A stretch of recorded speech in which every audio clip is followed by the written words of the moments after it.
নওগাঁ নিয়ামতপুরে মাদকমুক্ত শিক্ষা প্রতিষ্ঠান ও নিরাপদ ভবিষ্যৎ মাদকের ক্ষতিকর থেকে শিক্ষার্থীদের অবহিত করার জন্য মাদক বিরোধী সমাবেশ অনুষ্ঠিত হয়েছে।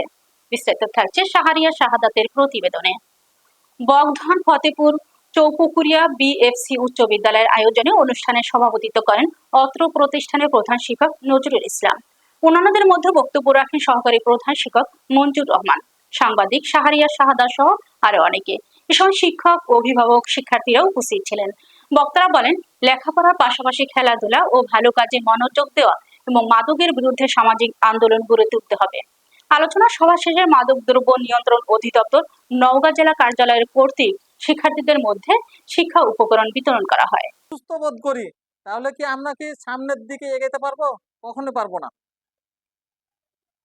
তোমাদের আশেপাশে যারা এই মাদক সেবন করে বা মাদক বিক্রয় করে, তোমরা যদি 5 জন একত্র হয়ে তার প্রতিবাদ করো, অবশ্যই সেটা আর সম্ভব হবে না। সে ব্যবসায়িক হোক আর সে সেবনকারী হোক। আমরা মাদক সেবন করব না। মাদক সেবন করলে আমাদের অস্বস্তি বোধ হবে। মাদক সেবনের ফলে আমাদের পরিবার নষ্ট হবে। বাড়িতে ঢোকার সময় মাথা নিচা করে ঢোকে, মাথা নিচা করে, তাহলে সে অপরাধী।